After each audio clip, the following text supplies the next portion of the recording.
And on the bottom of the deck, we see the Empress card. Now, not surprising that Capricorn is going to turn up with the Empress card. The Empress, she's a goddess of fertility, literal and symbolic. Fertility being the ability to manifest things, right? Be able to manifest things that but she puts in the work too, right? Even though this is the Bride of Frankenstein, who would be infertile in the movie or the book or whatever, she is the opposite of that. You can see here the pomegranate fruit, which is symbolic of femininity and fertility as well. She's someone who understands the mysteries of the universe. The stars in the background give evidence to that. And she's cozying up with her kitty friend right here. And he adores her, of course. She's the ideal mother, wife, businesswoman. She does make it happen. She's basically the best qualities of all the 4 different signs, earth, air, water, and fire, rolled into one. She's got each of those qualities and is a very balanced type energy. Not surprising for Capricorn here, right?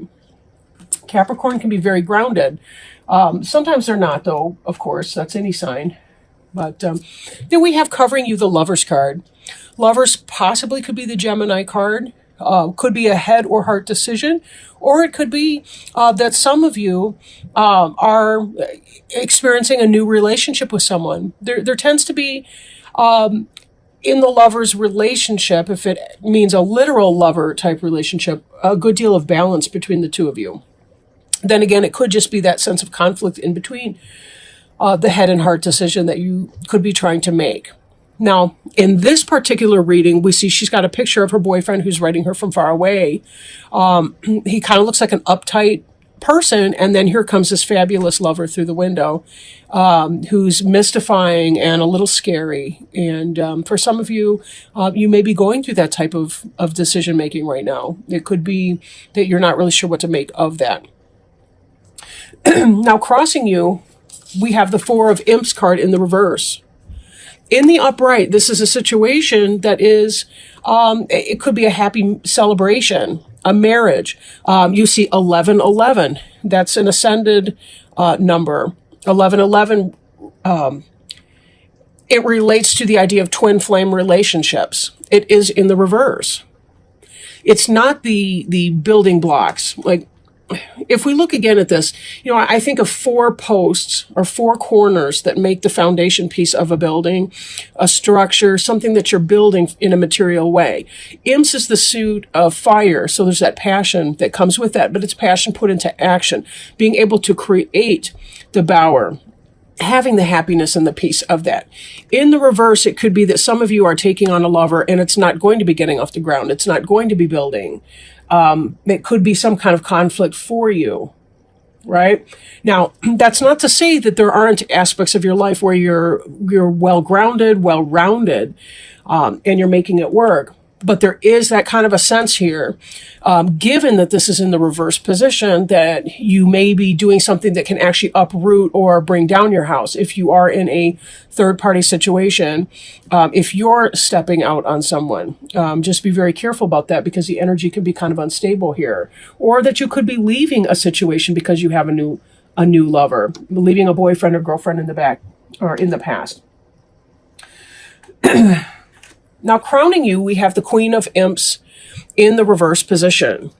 In the upright, she's somebody who's friendly to you. Doesn't have to necessarily be a female, but it's somebody who's in this mastery type energy, Aries, Leo, Sagittarius. They are in the reverse position. So it could be the case that this is somebody who's kind of a player energy. It could be maybe that there's no passion in a situation that you find yourself in. And maybe you're struggling with that. Maybe that's why this seems to be some kind of a downfall, like the leaving or disruption of a relationship, because somebody more passionate is springing through the window right here. You're ready to leave the stodgy, what was his name in Bram Stoker's Dracula, like Jonathan or something. But he's uptight with his little shirt collar. If you can enlarge this picture, these cards are great.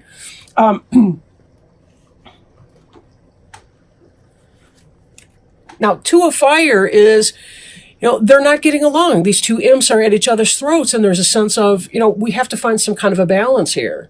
Again, imps is fire. It has to do with passion. So there could be this head and heart decision that we see over here, and you're trying to figure out how to make it work out, because there's a sense that you want something that's more exciting, but at the same time, being a Capricorn, you still like to maintain the peace in your home. You like the groundedness. You're both struggling internally here, but also you're trying to make sense of it and bring these into some sense of balance. Head and heart decision.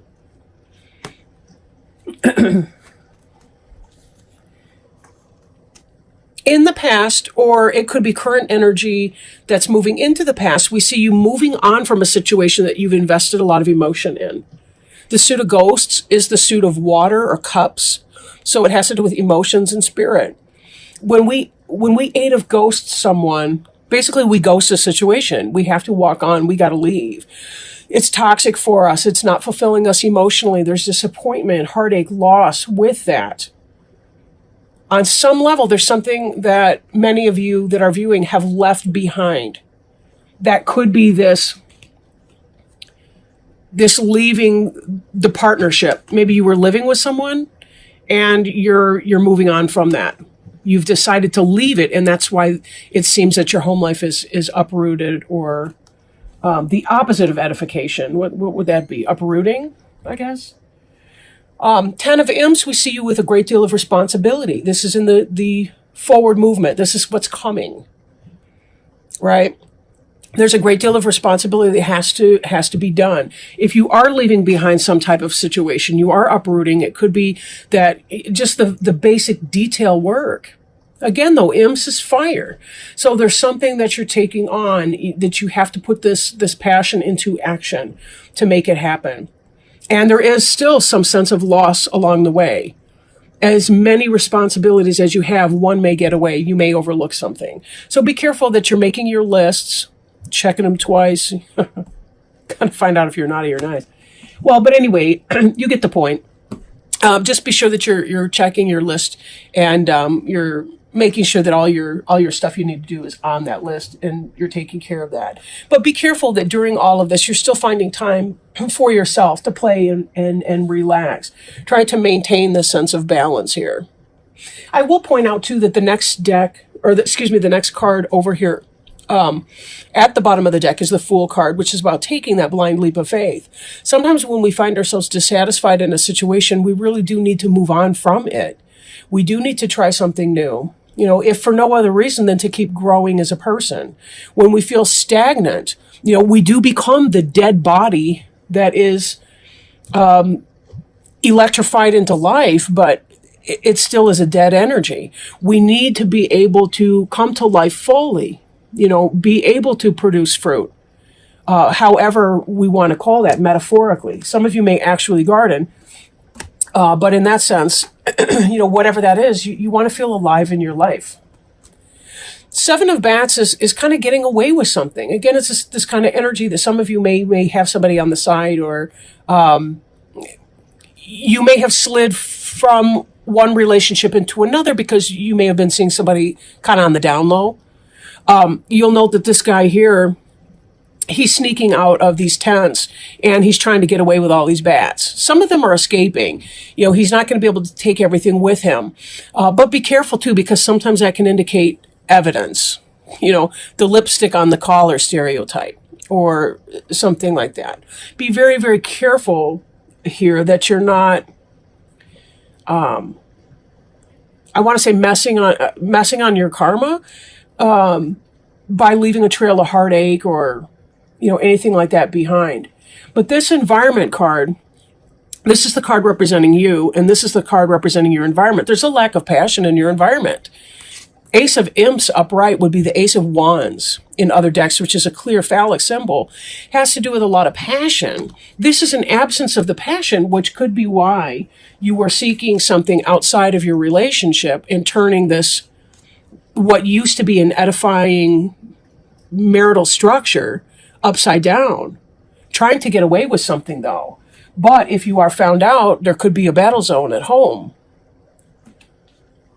and a great deal more responsibility, because now you have to take care of the person that found out about you if you're not completely ready to 8 of Cups them and move on from that situation. But if you're trying to balance that, and it can, sometimes we can unwittingly or without any intention, we can make our life even more complicated than it already is.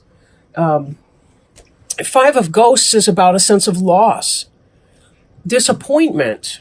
So for some of you who do make the choice that you're going to be moving on, expect that you're going to live in this energy for a little bit longer. You know, possibly you're fearing that you're going to live in the disappointment energy. But the only way to heal from anything is to just go right through it. That's the only way to leave it in your past tense. We have to feel our emotions. If we don't, we carry it around with us. And then it winds up becoming yet another burden, another responsibility that we have to take on. Because now we're going to be feeling less and less balanced in our life. And we're more likely to feel anger, disappointment, frustration, random spurts of tears. Any of that can happen. So we have to be very, very careful where we're going with that. And then Wheel of Fortune. You know, this guy looks terrified. He has no idea what the future will hold. And the future may or may not go the direction that he wants it to go in. If you've been doing something, you know, where you're cheating on somebody, or it could be that this lover partner is cheating on somebody to be with you, understand your personal hens may come home to roost with that. There is a karmic balance in that. So, you know, are we operating from the idea that, you know, do no harm, or are we not? Then again, it could be that all of this is meant to be for you anyway. Typically, it does tend to be. Sometimes, though, we tend to make our lessons harder than they absolutely have to be, because we can engage in some of this battle type behavior down here. In a lot of decks, I kind of want to point out here, like in the classic Rider-Waite Tarot deck, it's a person who's facing away from the viewer of the card, and there are still 2 sticks, 2 wands in the middle. And it's kind of the idea of surveying the situation, surveying what's happening in order to be able to make a decision. That's, again, why I point this out as some kind of an internal struggle. There's a lack of passion in your life, whether it's for another person or whether it's for, you know, your current life situation. But this really does kind of read like a relationship reading for a lot of you. Not that it can't be a workplace or career path type situation, but it really does kind of seem like for many of you it's going to be some sort of a romantic relationship. Again, possibly with an Aries, Leo, or Sagittarius, or someone who you think is kind of a player, and you have mixed feelings about dealing with that player. You're trying to make the right decision here. It will tear up my home if I'm found out. Is it worth it to pursue something with this person who's kind of a wild card? And I'm not really sure what to make of that. You know, then again, we come back to this, the Fool card on the bottom of the deck, and ask the question too, you know, so is the Fool foolishness, you know, and the Cat's trying to warn this person that he's about to fall off the cliff here? Or could it be taking that blind leap of faith that, you know, sometimes I really just have to shake it up and I got to move on? And, you know, kind of let the chips fall where they may. You know, it is what it is. It's going to be what it's going to be. Well, so let's pull another card. I'd like to pull an oracle card for you. And today I'm working with the Alice in Wonderland oracle cards. By the way, I really love these cards. I think they're fantastic. And I really enjoy Alice in Wonderland as well. They're by Lucy Cavendish. Some of you are interested in the cards that we work with in these readings. Oh, see, we had a jumper. This is awesome. Let me pull it up. And, okay. The card is choices. Choices. Feeling blocked, restrained, right? Again, this ties right back with the Two of Imps and with our Lovers card that we saw back over here, right? So we'll pull those up with her. There were doors all round the hall, but they were all locked. And when Alice had been all the way down one side and up the other, trying every door, she walked sadly down the middle, wondering how she was ever to get out again. When we are changing in order to find our own personal wonderland, we need to keep the momentum going in whatever area of life the magic of change is arriving. This means leaving the in-between lands of the idea and entering into the choices we must make to move forward. It may seem to you, as it does to Alice, that each choice presents a potential problem, that there is not one clear choice or way to go. Each door is locked, too small, impossible to open or to even fit through. But Alice had not yet found the way.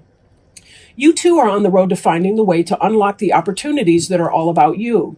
It may also be that various tests of courage will reveal the key to the door, which you will see when you enter Wonderland. Right now you have choices. Each of them may seem to have one or more drawbacks or obstacles. You feel that if you do not know how to get through to the other side, perhaps you are not meant to go there at all. But look about you. There are solutions. There are ways through. You can create the next step, but you must be brave and willing to try something very new.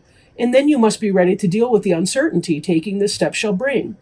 If you peek through the keyhole, as Alice does, you will see the doorway leads to the loveliest garden you can imagine. You must find a way through, because the delights that lie on the other side are worth this test.